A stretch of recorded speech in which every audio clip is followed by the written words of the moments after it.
दर्शकवृन्द नमस्कार। AP talk टाइममा स्वागत छ। म मनोज जोशी। आज असार 15 अर्थात् राष्ट्रिय धान दिवस।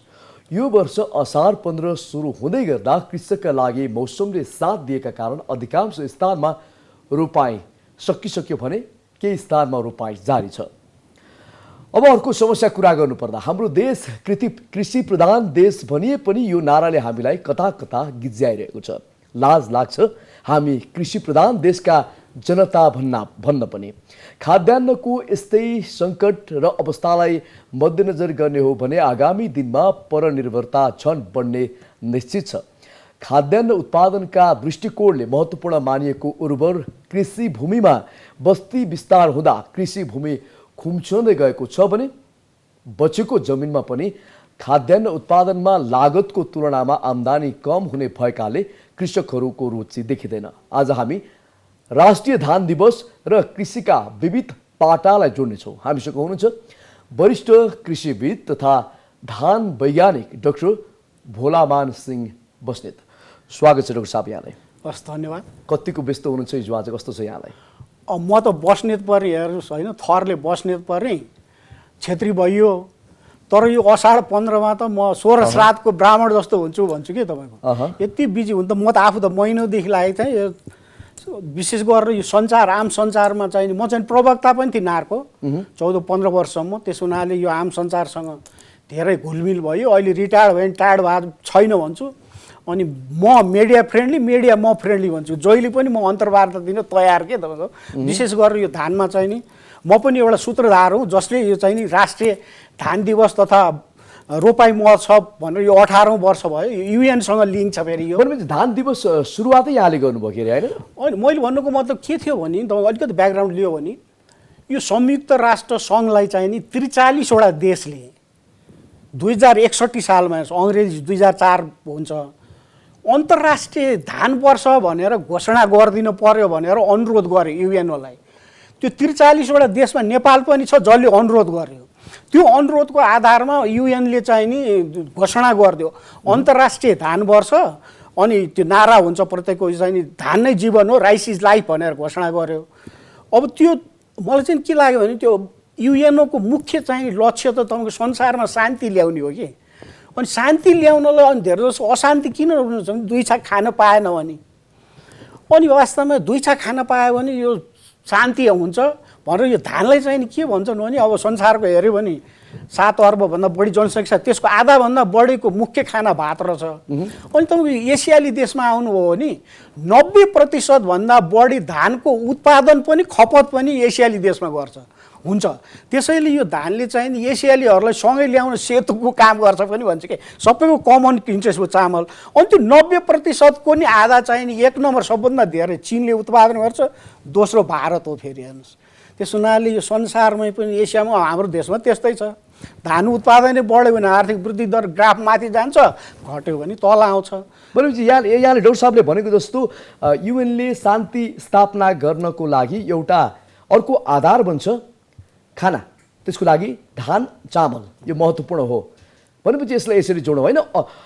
अपराधले भोक निम्त्याउँछ, भोक मेटियो भने अपराध कम हुन्छ भन्ने त्यो पनि छ। अनि एउटा तपाईँको त्यो अझ 2004 भन्दा अलिकति अगाडि 1966मा भने हाम्रो 22 साल जति हुन्छ। त्यो बेला पनि युएनओले धानलाई चाहिँ नि वर्षको बाली भनेर घोषणा गरेको थियो। हेर्नुहोस् त्यो किन गर्यो भन्नुहुन्छ भने एसियाली देशमा त्यो 1966मा त hunger was a big story भन्छ क्या।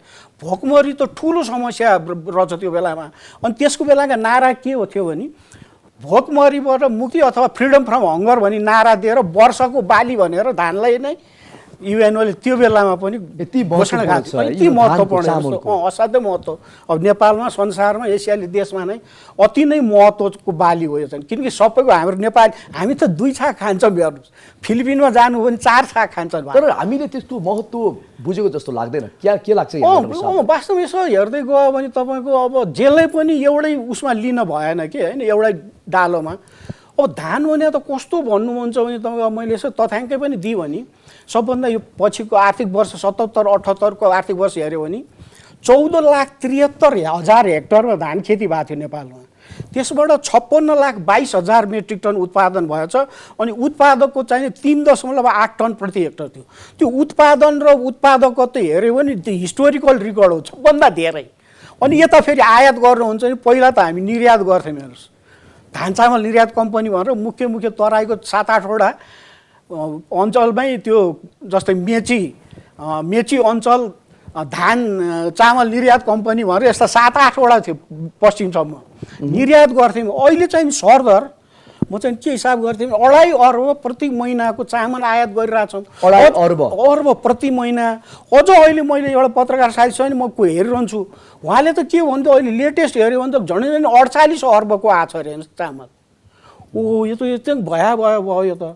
त्यसमा 48 भने त 50 अर्बमा छुन लाग्यो भन्ने भयो। यो हामी यस्तो दयनीय अवस्थामा गुज्रनुको कारण के? हामी भन्छौँ हाम्रो देश कृषि प्रधान देश हो, तर अघि पनि मैले भने यो नारा लाजो मर्दो छ क्या, भन्नै मात्रै। कृषि प्रधान देश भन्छौँ, 90% जनता कृषिमा आश्रित छन् भन्छौँ, तर हरेक कुरा हामीले आयात नै गर्नुपर्छ। यो कतै माफियाको खेल त होइन यो? होइन, तपाईँको अब यसलाई धेरै किसिमले विश्लेषण गर्न सकिन्छ है। अब विशेष गरेर अहिले हामी धानलाई खेती नै हुन नदिने, जमिनलाई मास दिने। अहिले समस्या त अब के आयो भन्नुहुन्छ भने अहिले अब अरू कुरा नि गऱ्यौँ भने हामीले अब खेती गर्ने त युवाहरू त छँदै भएनन्, खेती गर्ने बाँझै भयो खेत, किनकि युवा युवतीहरू त सब गल्फ कन्ट्री जापान कोरिया गयो। अहिले अब काम गर्ने त बुढाबुढी केटीकेटी पो बाँकी भयो भन्ने छ। हेर्नुहोस्, अनि खेतै बाँझै राखिदिने एउटा अब त्यो पनि समस्या भयो। काम गर्ने मान्छे नै जनशक्ति पनि भएन भन्ने नि कुरा आयो। अर्को धेरै अब तपाईँको फेरि हामी भूउपयोग नीतिको कुरा गर्छौँ। हेर्नुहोस् है, यहाँ लागु भएको छैन। म त कहिले म उदाहरण दिएर कुरा गर्छु अनि मैले के भन्न खोजेँ ठ्याक्क बुझ्छन् कि दर्शकहरू तपाईँको। अब हेर्नुहोस् त, पृथ्वीनारायण शाहको कुरा गऱ्यौँ भने आजभन्दा 250 वर्ष अगाडिको कुरा, त्यो बेला उहाँको दिव्य उपदेश छ कि एउटा उपदेशमा के भनेको छ भने कुनै ठाउँमा खेती गर्ने जग्गा छ, त्यसलाई चाहिँ नि पानी दिन सक्ने छ, त्यहाँ चाहिँ बसोबास गर्ने बस्ती छ भने पनि त्यसलाई चाहिँ अर्को ठाउँमा लगेर बसोबास गरेर त्यो खेती गर्ने ठाउँमा चाहिँ नि खेती नै गर्नुपर्छ भनेर। हेर्नुहोस्, 250 वर्षको त्यो भने भूउपयोग नीति नै हो। अनि अहिलेसम्म नि हाम्रो त त्यो ऐन भूउपयोग नीति ऐनहरू कार्यान्वयन नै भएको छैन अहिलेसम्म नि। हेर्नुहोस्, अनि अब सबभन्दा म त उदाहरण के दिन्छु भने हाम्रो अब धानको कुरा भने 3.8 टन प्रति हेक्टर छ कि नेपालको। अनि यो काठमाडौँ उपत्यकाको भन्नुभयो भने 5-6 टन छ प्रति हेक्टर। विदेशको उदाहरण लिनु पर्दैन, यी नेपालको एभरेजभन्दा काठमाडौँ भ्यालीको डबल जस्तो छ उत्पादकत्व। यहाँ एकदम राम्रो माटो। हेर्नुहोस्, पहिला त अब लेक थियो भन्ने छ होइन, हिस्टोरिकल उयो भने, अनि पोखरी लेकको माटो एकदम राम्रो हुन्छ।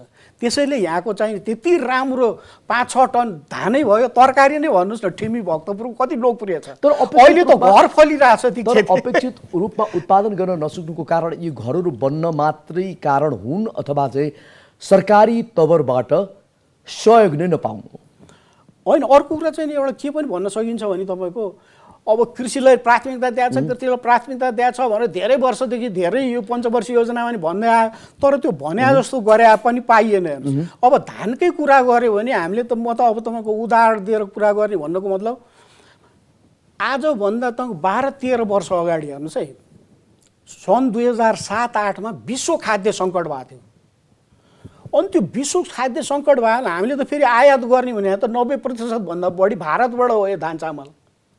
अनि त्यो विश्व खाद्य सङ्कट भयो भारतले के गरिदियो भन्नुहुन्छ भने एउटा मसिनो भने बासमती धान चामल भन्छन् होइन, त्यो चाहिँ नि अरू देशमा जान दिने। अनि सर्वसाधारणले खाने त मोटो हो नि फेरि चामल, त्यो सर्वसाधारणले खाने चामल 4 वर्षसम्म प्रतिबन्ध लगाइदियो, अरू देशमा जानै नदिने। अहिले पनि कोभिडको समस्या छ होइन, त्यो भारतले प्रतिबन्ध लगाएको छ धान चामल अरू, तर नेपालप्रति चाहिँ यसपालि चाहिँ अलिक सफ्ट कर्नर भएर त्यो आउन दिइरहेछ। अनि म के भन्छु भने म त 15-20 वर्षदेखि नै यो भन्दै आएँ कि तपाईँको त्यो बेलादेखि नै अब भारतबाट नै हामी आयात गर्न नसक्ने चामल, अनि देश आफै पनि आत्मनिर्भर नहुने हो भने तपाईँ हामीसँग पकेटमा पैसा भएन पनि त्यो चामल किन्न नसक्ने अवस्था आउँछ भने जुन आयो त्यो भविष्यमा नै आउन सक्छ। त्यसैले म के भन्छु भने हामी के बाँच्नको लागि पनि अरू देशको मुख ताक नि होइन, देशले नै आत्मनिर्भर बनाउन पर्यो भन्छु कि तपाईँ। अब म त हामी त एउटा विज्ञको रूपले सैद्धान्तिक कुरा होइन, व्यवहारिकै रूपमा अब कसरी बढाउन सकिन्छ भनेर अब मैले अब त्यो भनि नै हालेँ। यति राम्रो कुरा गर्दाखेरि यहाँले भनिहाल्नुभयो, यी सल्लाह सुझाव जुन चाहिँ हाम्रो कृषि प्रधान देशको एउटा नारालाई जीवित राख्नको लागि यहाँका जनता भोलि दुई छाक टार्नबाट मुख चुन्नबाट वञ्चित नहुन् भन्नका लागि हाम्रो देशमा कतैको हामीले भर नपरुन् यहाँका जनता भन्नको लागि यहाँको सल्लाह सुझाव उपयोगी छन्। ती सल्लाह सुझाव यहाँले कसलाई दिनुभयो? हो त जस्तै सल्लाह सुझाव भन्नाले के हुन्छ भने म यो असार 15 म त दुइटै अनुभववाला परेँ। तपाईँको एउटा चाहिँ नि के भयो भनेदेखि तपाईँको म चाहिँ नि जहाँ पनि एउटा इस्यु के उठाउँछु भने जहाँ पनि यो फर्मुला फिट हुन्छ हेर्नुहोस्, विज्ञलाई प्रयोग गर्न पर्यो भन्छु। हेर्नुहोस् जुन फिल्डमा विज्ञलाई प्रयोग गर्न पर्यो। अनि विज्ञको मेरो फेरि परिभाषा छ साधारण। अब नार्क विभागमा जानु हो जो पनि विज्ञ तपाईँको। अनि म चाहिँ नि के भन्छु भने पिएचडी गरेपछि डाक्टर साहब हुन्छन् संसारमा, यहाँ पनि हुन्छ, त्यो त ठुलो कुरो हो नि, हाइएस्ट डिग्री। तर त्यो डाक्टर साहबले आफ्नो फिल्डमा डाक्टरीपन पनि देखाएको हुन पर्यो भन्छु।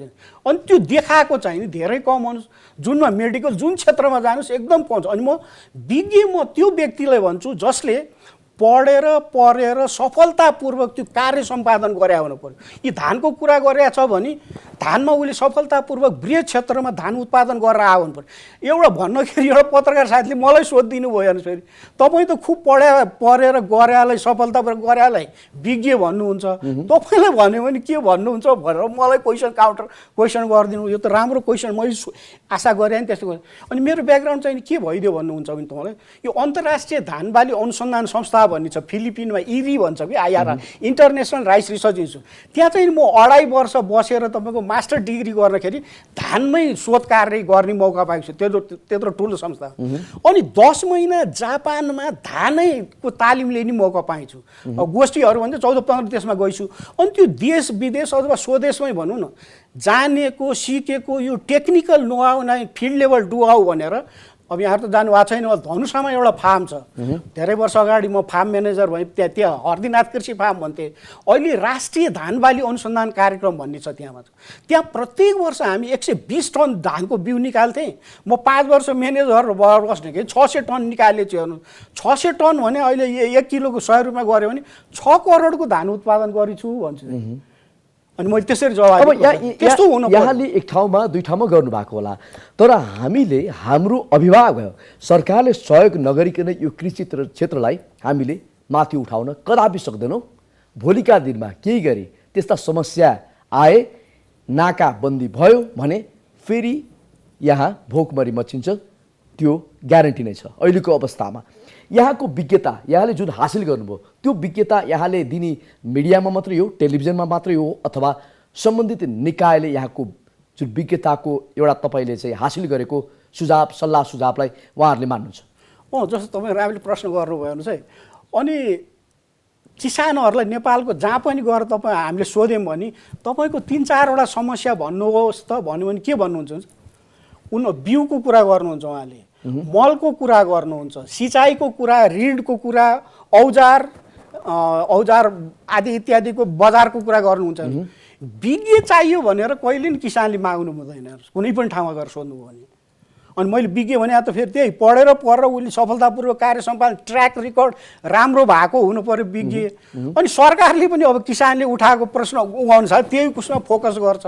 अनि म कहिले त के पनि मैले मात्र होइन जसले पनि भन्ने नेपालमा के हो भने हाम्रो देशमा त राम्रो मान्छे लिने चलन भएन, हाम्रो मान्छे छान्ने चलन हो। अनि देशको विकास कहाँबाट हुन्छ भन्ने के भने डाक्टर साहबको सुझाव चाहिँ सरकारी निकायले सुन्दैन, तपाईँहरूको सुझाव रद्दीको टोकरीमा फालिदिन्छ अहिलेको अवस्थामा। अब म भन्नु हेर्नुहोस् है, एउटा यो प्रधानमन्त्री कृषि आधुनिकीकरण परियोजना भनेर केही वर्षदेखि हेर्नुहोस् है। कहाँ गयो? अब म उदाहरण दिन्छु, अहिले त अझ बढाउने भनेको छ तपाईँ। यो त औचित्य नै भएन नि। त्यो भनेको छ हेर्नुहोस्। मैले चाहिँ हेर्नुहोस् त्यहाँ होइन धेरै बजेटको नि प्रावधान गरेको छ, काहीँ राम्ररी काम गरेको छ, सुपर जोन भनेर अहिले बढाउँदै लाने भनेर छ। अवस्थामा प्रधानमन्त्री कृषि आधुनिकीकरण बदनाम बाहेक अरू केही पनि कमाएको छैन। अनि त्यसमा मैले एउटा कमजोरी देखेको चाहिँ के हो भने अब यो असार 15 आयो, राष्ट्रिय धान दिवस भन्ने हामीले यो मिडियाका साथीहरू म त तपाईँको यो क्षेत्री भए पनि सोरस रातको ब्राह्मण जस्तो हुन्छु भन्छ। यति खोजी नि तपाईँको अब तपाईँहरूले नि यसो खोजी बोलाउनु भयो। तर त्यो प्रधानमन्त्री कृषि आधुनिकीकरण परियोजना भनेको कार्यक्रम बनाउनेखेरि नीति निर्माण गर्दाखेरि अहिले कति वर्ष भइसक्यो, त्यो कुनै पनि बैठक गोष्ठीहरूमा बोलाएको थाहा छैन अहिलेसम्म। हेर्नुहोस् अनि म त के भन्छु भने सरकारले त विज्ञ हुन त त्यति सजिलो छैन हेर्नुहोस्, पढेर गर्नलाई त गाह्रो छ, धेरै कम छन् त्यस्ता विज्ञ। अब त्यस्तोको मल्टिप्लायर इफेक्ट कसरी बढाउने ज्ञान उनका कुरा भन्यो भने ती विज्ञहरूलाई जसलाई तालिमै दिन पर्यो भने पनि तालिमै ट्रेनर्स ट्रेनिङ पनि भनेछ, तालिम दिनलाई हामी जस्तो विज्ञले उसलाई तालिम दिन पर्यो। त्यो धान सुपर जोनहरूका कर्मचारीलाई तालिम दियो भने, किनकि जस्तो गुरु उस्तै चेला निकाल्छन् भन्छु कि गुरु राम्रो हो भने चेला राम्रो भयो, गुरु नै गयो भने चेला नै गयो। त्यसो हुनाले मैले चाहिँ सरकारलाई अनुरोध चाहिँ के भने यस्ता विज्ञहरू विभिन्न बाली वस्तुका को छन् भने त लिस्ट तयार गर्न पर्यो, राख्न पर्यो। अनि कुन विषयको छलफल आउँछ त्यो सम्बन्धी विज्ञ हाम्रो नेपालमा को छन् भनेर त्यस्ताका नि राय सल्लाह मैले भने जस्तो विज्ञको राय सल्लाह लियो भने कार्यक्रम सफल हुने सरकारले आफैले पालेर राखेका छन् त्यस्ता विज्ञ होइन। छन् अब त्यहाँ पनि नराम्रो छैन भने कोही राम्रा पनि छन्। तर जो अब विशेष गरेर म त तपाईँको आफू रिटायर भएर भने होइन, म चाहिँ रिटायर भयो भने टायर्ड भएको छैन भन्छु। फेरि हेर्नुहोस् है, त्यो रिटायरीहरूलाई त के गरिदिनु रहेछन् भने फोरफारा टालो फ्याँक्दिए जस्तो फ्याँक्दिए हुनु रहेछ त्यो उमेर हद पुगेपछि। अनि म चाहिँ नि के भन्छु भने त्यो मैले भने जस्तो गरेको सफलतापूर्वक गरेका विज्ञहरू त्यो आफ्नो कार्यकालमा पनि राम्रो काम गरेर अहिले रिटायर भएपछि उनीहरू एक्टिभ छ होइन, देन दिन सक्छन् भने त्यस्तो विज्ञलाई पनि राय सल्लाह किन लिँदैन सरकारले? जहाँ गयो जनशक्तिको समस्या भएको छैन। त्यो रिटायर भएका त तयारी खाना खाइदिए पुग्यो होइन, त्यत्रो करोडौँ खर्च गरेर 50, 60, 70 वर्ष खर्च गरेर आएका हुन्छन् नि त्यो विज्ञ रिटायर हुने त। त्यसो भए त्यो रिटायरवालालाई जसले देन दिएको थियो अझ पनि दिन सक्छ त्यस्ता विज्ञ छ भने त्यसको नि राय सल्लाह लिएर सरकार अघि बढ्यो भने त्यो आयोजना सफल हुने सम्भावना बढ्छ भन्न खोज्छ। अनि अर्को कुरा हेर्नुहोस्, फेरि यो कृषि भने त यस्तो भवसागर भन्छु धेरै चिजको कारक तत्त्व विज्ञ मात्रै राम्रो भएर तर मल बिउ कृषि सामग्री होइन सिँचाइहरू यन्त्र भएन भने त त्यो चल्दैन फेरि। त्यसो हुनाले त्यो सम्बन्धित विभिन्न विषयका विज्ञहरूको पनि मैले भने जस्तोको राय सल्लाह लिएर अगाडि गयो भने सफल हुने सम्भावना बढ्छ भन्न खोजेँ मैले। अहिलेको अवस्थामा अब यो कृषि क्षेत्रलाई अझ हामीले आधुनिकीकरण गर्दै यो क्षेत्रलाई विस्तार गर्नको लागि गर्न चाहिँ के सकिन्छ यहाँको सल्लाह अनुसार? गर्नु पर्यो भने यसमा धान खेती लगायत अन्य खाद्यान्न धेरै कुरो छन् तपाईँको होइन। अनि फेरि एउटा के छ भन्छु म तपाईँको हाम्रा त साना किसान छन् धेरै हेर्नुहोस् है होइन, 70-75% थोरै जग्गा भएको किसानहरू छ। अनि एउटा कन्सेप्ट चाहिँ म चाहिँ एउटा के भन्छु भने साना किसान ठुलो जमिन भन्ने कन्सेप्ट के small farmer large field concept भन्नुको मतलब त्यो साना किसानहरूलाई समूहमा अथवा करारमा अथवा सहकारीकरण गरेर समेटेर जान पर्यो। किनकि कृषि यन्त्रले त्यो बेला राम्ररी काम गर्छ जब तपाईँ जग्गा ठुलो प्लट चक्लाबन्दी हुनु पर्यो। फेरि जस्तै मैले उदाहरण भने काहीँ छ नि, झापामा एउटा महारानी झोडा साना किसान सहकारी संस्था भन्ने छ, त्यहाँ 2000 जति महिलाहरू 100 बिघा पुग्यो हो र जब्बे सहकारीगण अहिले कार्यक्रम गरेर ठुल्ठुलो अब जस्तो त्यो कम्बाइन हार्भेस्टर भन्ने मेसिन त तपाईँको 30-40 लाख पर्छ एउटै मेसिन, एक तले घर जस्तै हुन्छ। त्यसले चाहिँ नि पाकेको धान गहुँ काट्दिन्छ, दाइँ पनि गर्छ अनि बोरा ट्रेलरमा हालिदिन्छ। अनि त्यो ठुलो जग्गा भएपछि सहकारीकरण गरेपछि त त्यो चाहिँ तपाईँको किन्न सके उनीहरूले। अनि सरकारले पनि त्यो अब अहिले कृषि आधुनिकीकरण योजनामा पनि कहीँ त्यो कस्टम हायरिङ भनेर नि गरेको छ, धनीहरूले त्यो महँगो मेसिनहरू किन्ने अनि भाडामा यति बिगाइ। सामान्य किसानलाई त सरकारले त्यस्ता आधुनिक मेसिनहरूमा त सहुलियत प्रदान गर्नु पर्यो नि होइन र? होइन सहुलियत पनि गरेको छ होइन, तपाईँको अनुदान भनेर दिएको छ। तपाईँको ठुल्ठुलो अब तराईतिर 4-5 ट्र्याक्टर होला पनि, अब पाहाडतिर गयो भने त्यो मिनी टेलर भन्छ, टिलर भन्छ, अनि पावर टिलर भन्छ होइन, त्यस्ता मेसिनहरूलाई पनि 50%मा चाहिँ अनुदानमा दिएर गरिरहेछ। त्यो अलिअलि बढिरहेछ अहिले, तर हामीलाई त अलिक ठुलो स्केलमा चाहियो ती। जस्तो अहिलेको पछिल्लो अवस्थामा यहाँ अलिकति सरकारका कमजोरीहरूलाई नै जोड्न म चाहन्छु। आज राष्ट्रिय धान दिवस यो सबैलाई जानकारी भएको कुरा हो र हामीले अघि पनि भन्यौँ भोकमरी अन्त्य गर्नको लागि हामीलाई घाँसको आवश्यकता पर्छ। त्यो सबैभन्दा प्राथमिकता भनेको धान र चामलमा जोडिन्छ। र अहिले पछिल्लो अवस्थामा भएको छ कि सरकारका जति पनि अनुदानहरू आएका छन् ती आफ्ना कार्यकर्ता र बिचौलिया पाल्न मात्रै आएका छन् र जो असल कृषक छन्, जो वास्तविक कृषक हुन्, उनीहरूलाई मर्कामा पार्ने काम भएको छ। उनीहरूको अनुदान कार्यकर्ता र बिचौलियाको हातमा पुगेको छ। यसले गर्दाखेरि कृषि फस्टाउन नसकेको भन्ने कुराहरू पनि आउँछ। यसमा के भन्नुहोस् यहाँले? यसमा मैले मात्र तपाईँले मात्रै होइन, इन जनरल सबैले यो कुरा भनिरहेछ। अनुदान जति गइरहेछ सुविधा कहाँबाट हुन्छ त नि? हाम्रो देशमा धान उत्पादन कहाँबाट हुन्छ? कृषि उत्पादन सुविधै वास्तविक किसानले त त्यो अनुदान पाएकै हुन्न। उसले त्यो फर्ममा यस्तो भर्न दिया हुन्छ, प्रोजेक्ट प्रपोजलहरू भनौँ, पिसिएन जे भन्यो नि, त्यो साधारण किसानले त्यो भर्नै जान्दैन। जुन सरकार आए पनि यस्तै दोहोन्छ, जहिले पनि यो भइरहेको हुन्छ। अनि अब नयाँ नयाँ स्किम चाहिँ ल्या भने हुन्छन्। एउटा स्किम के ल्याएको थियो भने तपाईँको अब चाहिँ नि त्यो त्यसरी एकल उसलाई नदिने कि त्यो समूहमा कृषि सामग्री जुन प्रयोग गर्छ त्यसमा अनुदान दिने। जस्तै मलको कुरा, मल भन्दा सबैले प्रयोग त्यहाँ दिने भन्ने कुरा आयो। अनि अहिले एउटा के कन्सेप्ट नै आइरहेछ फेरि, अब उत्पादनको आधारमा दिने, जति धेरै उत्पादन गर्यो त्यो आधारमा चाहिँ अनुदान दिने, प्रोत्साहन दिने भनेर कन्सेप्ट त्यो पनि आइरहेछ। नत्र अब इन जनरल भन्यो भने त वास्तविक किसानले पाएको छैन भने त जसले नै महसुस गरेका छन्। अब यहाँ धान विज्ञ पनि हुनुहुन्छ। अहिलेको अवस्थामा परम्परागत धानहरू बिस्तारै हराउँदै गएका छन्। आधुनिक धानहरू भित्रिएका छन्, जस्तो बासमतीदेखि लिएर अनेक थरी भनिन्छ। त्यो चाहिँ हामीले बजारबाट ती आयातित हुन हामीले किनेर खानुपर्ने बाध्यता छ। अनती, जुम्ली, झिनुवा, पोखरेली, मसिनो यी धानहरू कता हराए? तपाईँले अब यो रैथानेको कुरा गर्नु भएन, त्यो मैले जुन इरी भने नि अन्तर्राष्ट्रिय धान बालीहरूसँग फिलिपिनको त्यो त अथोरिटी हो संसारको। अनि त्यो इरीले अनुमान गरे अनुसार अहिले संसारभरि 1,40,000 किसिमको रैथाने धान छ अरे संसारभरि। अनि त्यो 1,40,000 मध्ये जम्मा गरेर 1,17,000 थरीका त्यो रैथाने बिउ त्यो राख्नेलाई जिन ब्याङ्क भन्छ हेर्नुहोस्। त्यो फिलिपिनको इरीमा छ जिन ब्याङ्क, अर्को अमेरिका छ एउटा। अहिले संसारको सबभन्दा ठुलो त इरीले धान मात्रै हेऱ्यो त, अरू बाली पनि छन् रैथाने। नर्वेको स्वालबार्ड भन्ने ठाउँमा संसारको सबभन्दा ठुलो जिन ब्याङ्क छ हेर्नुहोस्। त्यहाँ रैथाने बिउ 54-55 लाख स्याम्पल राख्न सक्छन्। अनि त्यसको खर्च भन्नुहुन्छ भने एक वर्ष केही वर्ष अगाडि तथ्याङ्क हो, $34 मिलियन खर्च गरेर त्यो जिन ब्याङ्कमा रैथाने बिउ कायम गरेर राखेको छ। अब यहाँ नेपालमा त्यो 1,17,000 जम्मा गरे मध्ये नेपालको पनि 3,000 जति रैथाने धानको बिउ त्यहाँ इरीको जिन ब्याङ्कमा राखेको छ। अहिले हाम्रो त खोमलटारमा पनि जिन ब्याङ्क 8-10 वर्ष यहाँ गरेका छौँ हामीले। अब 14-15 लाख हेक्टरमा नेपालको उदाहरण दिन्छु, 14-15 लाख हेक्टरमा धान खेती गरिरहेछन् किसानले। अनि उन्नत बिउले ढाकेको क्षेत्र तपाईँको 95% भन्दा बढी भइसक्यो। अब 4-5% त्यो रैथाने बिउ छ धान। अब त्यो 4-5 पनि रिप्लेस गरेर 100% नेपालमा चाहिने त्यो उन्नत बिउले ढाक्छ हेर्नुहोस्। अनि त्यस्तो $34 मिलियन गरेर फेरि के जम्मा गरिरहेछ रैथाने बिउ। अनि किसानले चाहिँ किन हटायो भन्नुहुन्छ नेपालमा, अरू देशमा पनि त्यही हो। त्यो रैथाने जातभन्दा उन्नत जात 1.5 डबल 3 गुणा फल्ने बढी भयो। अनि त्यो धेरै फल र फाइदा भनेपछि त्यो हटाउँदै गयो किसानले।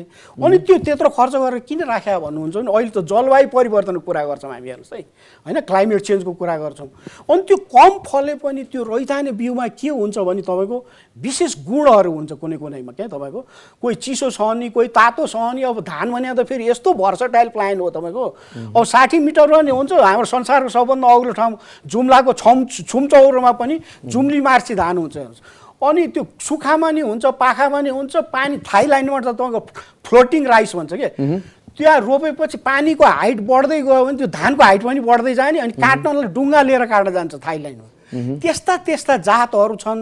अनि त्यसमा विशेष गुण, जस्तो मैले उदाहरण लिएँ भने एउटा भारतको एउटा रैथाने धानको जातबाट SUB1 भनेर सब1 जिन पत्ता लगायो त्यो इरीको साइन्टिस्टले। अनि त्यो सब1 जिन कुनै पनि अरू जातमा क्रस गरेर सारिदियो भने त्यो सारेर रोपेको धानमा 15 दिनसम्म बाढी पानी आयो, डुबायो भने। अनि त्यो सब1 जिन हालेको धान चाहिँ नि 15 दिनपछि पानी निकास भयो भने त्यो मौलाएर आफै आउने। त्यो सब1 नहाले चाहिँ मर्छ हेर्नुहोस्। अनि त्यसैले क्लाइमेट चेन्ज यस्ता गुणहरू हुने भएर त्यत्रो खर्च गरेर। अनि म त कहिले के भन्छु भने यो रैथाने बिउ भने त भविष्यको तपाईँको खाद्य सुरक्षाको लागि इन्सुरेन्स बिमा भन्छु म के तपाईँको। थोरै फले पनि त्यो जिनहरू सारेर त्यस्ता चिसो तातो अग्लो होचो सहने जातहरू निकाल्न सकिन्छ। त्यसैले यस्तो भइरहेछ भन्न खोजेँ मैले। अहिलेको अवस्थामा कस्ता क्षेत्रमा हामीले यी धानहरू उत्पादन गर्न सकिन्छ? जस्तो अघि मैले भने अब अहिले पछिल्लो अवस्थामा आछ मार्सी धान, जुम्ली धान, यसलाई हामीले आगामी पुस्ताको लागि पनि यी धानको एउटा परिचय बचाउनको लागि, उनीहरूलाई जानकारी होस् भन्नको लागि पनि यो धानहरू उत्पादन गर्नको लागि हामीले कस्ता कस्ता क्षेत्रलाई रोक्न सक्छौँ, ती अहिले चाहिँ धान उत्पादनका सम्भावना ती क्षेत्रमा छ कि छैन? जस्तै हामीले जोगाइराख्नको लागि जस्तै भन्यो भने अहिले तपाईँ कुनै कुनै ठाउँ विशेष छ यस्ता फेरि के रैथानी पनि युनिकनेस भएको। अब जस्तै तपाईँले मनी केटकेटी हुनु, म त काठमाडौँमै जन्मिया मान्छे, केटकेटी उनीहरू के थियो भने यो रैथानी तौली, थापचिने, मार्सी भन्ने जातहरू थियो कि, मनसरा भन्ने, अब अहिले त्यो पाइँदैन। अब तपाईँ जुम्लामा जानुभयो भने संसारको सबभन्दा अग्लो भनिहाल्यो, जुम्ला मार्सी 10,000 फिट जतिमा हुने भयो। अहिले खुसी एउटा के लाग्यो भने त्यो रैथाने बिउ किसानले त्यो बेलामा उसले मेन्टेन कायम राख्छ जब उसलाई आर्थिक फाइदा हुन पर्यो। हेर्नुहोस्, जस्तै उदाहरणको अहिले खुसी लाग्यो हालसालै चाहिँ रिपोर्टमा तपाईँको क्यानाडामा 18 टन चाहिँ नि यो जुम्ली मार्सीको चामल अनि सिमीहरू निर्यात भयो भनेर रिपोर्ट गरिरहेको छ। अस्ट्रेलियामा नि मागेको छ भनिन्छ। त्यस्तो हुनु पर्यो। अनि अब दाङमा जाउने भने तिल्की भन्छ। हेर्नुहोस्, अनि तपाईँ डोटीमा जानुभयो भने जोरायली मसिनो भन्छ। अनि तराईतिर जाने भने काला नमक भन्छन् होइन, त्यसो हुनाले नुनिया भन्या हुन्छन्। ठाउँ ठाउँमा झापामा पनि त्यस्तै छ। त्यस्ता त्यस्ता चिजमा चननचुर भन्छन् कहीँ कहीँ, त्यो युनिकै ठाउँ ठाउँमा पपुलर भएको त्यस्तो नि छ। अनि अर्को कुरो चाहिँ एउटा म चाहिँ के भन्छु भने कहिलेकाहीँ धेरै जस्तो फ्युजन गऱ्यो भने चाहिँ धेरैमा बेबारी लाग्छ। यो मध्य पहाड, यो काठमाडौँ हो, हेर्नुहोस् यहाँ चाहिँ एउटा लोकप्रिय जात धानको के छ भने खुमल चार भन्ने पपुलर छ, लोकप्रिय। त्यो खुमल चार कसरी निकाल्या भन्नुहुन्छ भने हाम्रो पोखरेली मसिनो रैथानी जात अनि त्यही इरीको फिलिपिनको इरीको IR 28 भन्ने दुईटा क्रस गरेर निकालेको त्यो खुमल चार।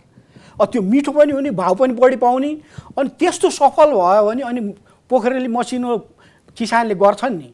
अनि मुख्य चाहिँ नि खालि यो फाइदा मात्रै भनौँ, फाइदा लिन सक्नु पऱ्यो। किसानले आय आर्जन भयो भने मात्रै त्यसलाई खेती गरेर बढाउँछन्। अनि त्यसमा बढावा दिने पनि अहिले फेरि कार्यक्रमहरू पनि छ। एउटा राष्ट्रिय खाद्य ब्याङ्क भनेर आएको छ, यहाँलाई अब जानकारी छ कि छैन, त्यसले चाहिँ यस्तै मसिनो बास्नादार लोकललाई प्रमोट गर्ने पनि भनेका छन्। अहिले खुसीको कुरामा चाहिँ अब हाम्रो चाहिँ म एउटा समस्या देख्दै गरेको म के भन्छु भने यो विज्ञलाई खोज्दै खोजेन। अघि सुरुमा नि भन्यौँ हामी, सरकारले नि खोजेन, किसानले नि खोजेन। अहिले मलाई खुसी लागेको चाहिँ त्यो राष्ट्रिय खाद्य ब्याङ्कले पनि मलाई एउटा सल्लाहकारको रूपमा धानको अहिले अस्ति भर्खर एउटा नेपाल च्याम्बर अफ कमर्सले पनि सदस्य भनेर एउटा उ गरेको छ कि त्यो विज्ञहरूलाई त खोज्नु पऱ्यो। यो त एउटा के ट्याक्टिक्स स्ट्राटेजी भन्छु म। हाम्रो नेपालमा कुन बाली वस्तुको कुन विज्ञ छन् जसले पढेर सफलता पुरा गरेर छन्, त्यस्तो गर्ने खोजी नीति हुनु पऱ्यो। नत्र त कौन पुछे खेसरीका दाल पनि भन्ने चलन छ। हेर्नुहोस्, विज्ञ भने त खोलेको देखिँदैन। म त उदाहरण दिएँ भने मैले हेर्नुहोस् है, उदाहरण दिएर कुरा गर्छु म। अमेरिकन भिसा लिन त महाभारत छ, कति गाह्रो छ होइन, कति पैसा खर्च गरेर पाइँदैन भन्छ। मैले एक फेर गएको भिसा लिनलाई, मैले अनि सोधेँ मलाई त्यहाँको एउटा लेडीले, तपाईँ कहाँ काम गर्नुहुन्छ? म नेपाल कृषि अनुसन्धान परिषद नार्कमा काम गर्छु भनेपछि उहाँले के भन्नुभयो, ओ नार्कको साइन्टिस्ट भनेर केही नि नसोधिकन मलाई भिसा दिनुभयो। अनि म अमेरिका गएपछि मेरो इच्छा के हुन्थ्यो, म नि केटकेटी हुनु त्यो जोन अफ केनेडीलाई गोली हानेर जब मारेपछि त्यो च्यानमा उ गर्नेलाई उहाँको छोराले स्याल्युट गरेर याद छ क्या मलाई। अनि त्यो अमेरिका गएर म अब त्यो नि हेर्छु भनेर म त्यहाँ हेर्न गएँ। अर्लिङटन भर्जिनिया रहेछ।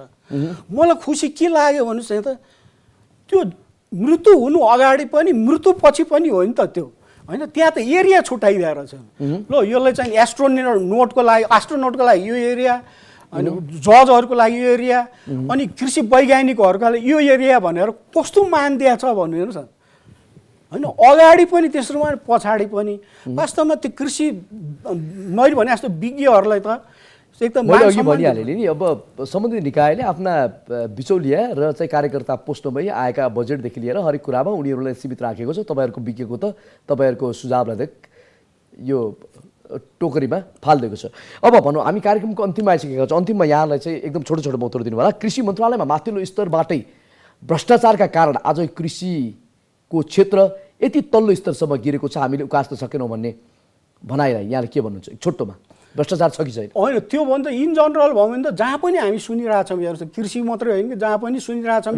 तर कृषि ब्याङ्क भनेर खोलिएको छ कृषकको लागि भनेर। कृषि ब्याङ्कको अहिलेको काम भनेको किसानहरूका खेत बारीहरूलाई चाहिँ माथि उठाउनका लागि उनीहरूले कर्जा दिने हो अथवा सहरमा घर बनाउनका लागि दिने हो? अहिले त तपाईँको त्यस्तै त भयो त। कृषि भनेर कृषिको लक्ष्य नै एकदम प्रायोरिटी कममा राखेर कृषि ब्याङ्कले अरू कमर्सियलतिर लागिरहेको छ, कमर्सियल भेन्चरतिर। अनि कहिले कहिले के भनिन्छ भने ब्याङ्कहरूले तपाईँको त्यो गाडीको होइन लोन दिन पऱ्यो भने तुरुन्तै स्याङ्सन गरिदिन्छ हेर्नुहोस्, 1 दिन 2 दिनमै दिन्छ।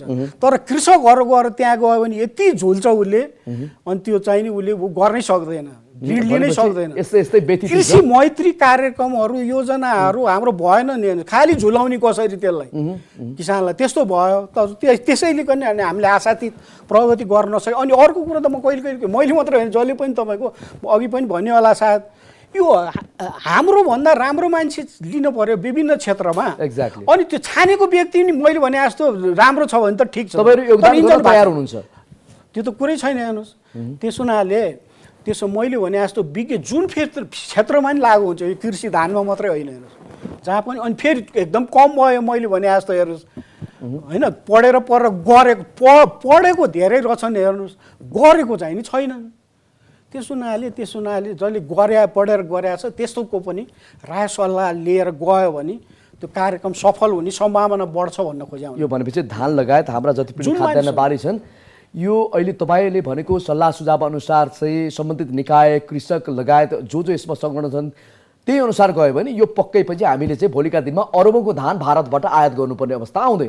अब म त यी जोडेर छ, हाम्रो त कार्यक्रम फेरि सकेला। मुख्य भन्नलाई यदि मैले त यत्रो बयान बखान गरेँ होइन, राष्ट्रिय धान दिवस धानको कुरा गरेँ, एउटा विज्ञको नाताले मलाई सोध्यो भने अब धेरै चिज कारक तत्त्व चाहिन्छ त मैले भनिहालेँ। अरू चाहिँ नि यथावत भएर तैँले एउटा 1-2 चिज यस्तो भन् कि जसले गर्दा देशलाई आत्मनिर्भर बनाउँछ तुरुन्तै भन्यो भने म के भन्छु भने, एउटा त वैज्ञानिक तरिकाले धानको बिउ छानिदिनुहोस्। फेरि साधारण कुरा गर्छु म त हेर्नु, वैज्ञानिक तरिकाले छान्ने भने पनि कुनै पनि भाँडोमा तपाईँले पानी हालिदिनुहोस् है, त्यहाँ हालेर कुखुराको फुल अन्डा हालिदियो भने पिँधमा गएर बस्छ त्यो अन्डा। अनि धानको बिउ छान्न त्यो तल बसेको अन्डा माथि पानीको सतहमा आएर ठ्याक्क छुवा हुनु पर्यो। त्यो तललाई माथि कसरी लाने भने तपाईँले हामीले अहिले परीक्षण गर्छ, त्यो खाने नुन हाल्दै घोल्दै गयो भने अन्डा माथि यहाँ छोएपछि अब नुन नहाल्ने धानको बिउ छान्ने भन्ने घोल तयार हो। त्यहाँ हालिदिएपछि राम्रो हृष्टपुष्ट रोग किरा नलगा गरौँ सबै तल बिउ जान्छ। अनि रोग किरा लागेको चाहिँ नि माथि तैरिन्छ, हल्का फुल्का पोगटी भन्छ, त्यसलाई कपडा छान गरेर हटायो नि, अनि तललाई 2-3 फेर पानीले सफा गरिदिने। यति मात्रै गऱ्यो भने 10 देखि 15% धानको उत्पादन बढ्छ हेर्नुहोस्, हामी परीक्षणबाट गरेर प्रमाणित हुन्छ। मैले चाहिँ सबै त्यो अर्को एउटै चिज भन् जसले गर्दा देशलाई आत्मनिर्भर गराउँछ भने म के भने त्यो 14-15 लाख हेक्टर मध्ये 1-1.5 लाख हेक्टरमा चैते धान छ। चैते धान भनेको खाद्य सुरक्षाको लागि वरदान भन्छु म। अनि त्यो वर्षेभन्दा चैते धान फेरि बढी फल्ने भयो 20-25%। किनभने धानमा एउटा सूत्र के हुन्छ भने तपाईँको फुल फुलेपछि जति धेरै घाम लाग्यो त्यति धेरै धान फल्छ। अलिकति छोटो भयो हाम्रो कार्यक्रम सकियो। अनि मैले जनकपुरमा के पाएँ भने चैते धान फुलेपछि 600 क्यालोरी हुन रहेछ घामको मात्रा, वर्षे धान फुलेपछि 500 मात्रै। त्यसैले वर्षेभन्दा चैते 20-25% बढ्यो। अनि किसानले त कम फल्ने वर्षे धान पो धेरै लगाएको छ, चैते 1-1.5 लाख हेक्टरमा मात्रै छ, त्यसलाई बढाउँदै लाने। सिन्ची क्षेत्र सरकारले नि बढाइरहेछ, सिँचाइ चाहिन्छ एउटा। अनि अर्को अहिले असाढमा पाकिरहेको छ, झमझम वर्षा हुन्छ, अनि त्यसलाई सुकाउनको लागि ड्रायर मेसिन मुख्य ठाउँमा सरकारले व्यवस्था गर्यो भने सुगन्ध हुन्छ। त्यो चैते धानको क्षेत्र बढायो भने त्यसै आत्मनिर्भर हुन्छ देश हेर्नुहोस्।